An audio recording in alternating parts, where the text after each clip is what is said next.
Хакерскиот упад врз системот на Фондот за здравство се случил со така наречен ransomware напад, што според владината дефиниција значи дека хакерите барале откуп за да го вратат системот назад во владение на фондот. Дека нападот бил од овој тип, за прв пат откри и премиерот Ковачевски, кој рече дека ова не бил прв случај. Со истиот проблем се соочували и катастарот, Министерството за образование, Министерството за земјоделство, како и приватни фирми. И покрај сите овие случаи, премиерот нема одговор што презема државата за да ги заштити базите на институциите од вакви напади. Додека се чека начин како системот да се врати во првобитна положба, хаосот на блокираниот систем на фондот од ден во ден им создава се поголеми главоболки на вработените во здравството. А згора на се им го загорчува животот и на пациентите, матичните лекари и болниците, зашто сите заедно се оставени на цедило. Во меѓувреме расте револтот кај вработените во јавното здравство кои не ја добиле платата за јануари.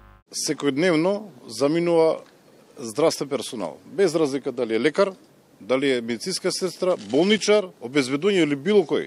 Вработените во здравствениот сектор неки имаат можност да бидат здравствено осигурани. Замислете, вработениот во здравство не може здравствено да се осигура, да се лечи. Ке треба да се плати приватно.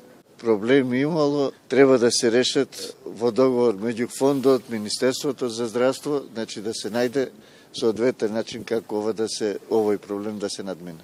И ова надлежните го објаснуваат како хибридна војна. Министерот за внатрешни Оливер Спасовски кажа дека побарале поддршка од меѓународните институции за да се заштитил системот, ама немало гаранции дали и во која мера се загрозени личните податоци на сите граѓани со хакерскиот напад. Тоа е дел од таа хибридна војна, како што сите ние не само ја комуницираме, туку представува реалност која што се случува не само во државата, туку и пошироко.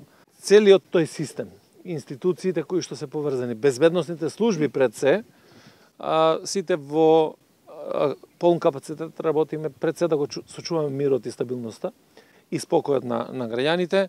Од владата велат дека здравствените работници и корисниците на услугите за фондот да имаат трпение. Овој став следува откако беше најавен протест поради ненавремена исплата. И премиерот посочува дека станува збор за хибридна војна, а решение за исплата вели било најдено. Инаку повеќе од 10 дена Фондот за здравствено осигурување не може да ги врши обврските кон пациентите, зашто неговиот компјутерски систем е вон функција.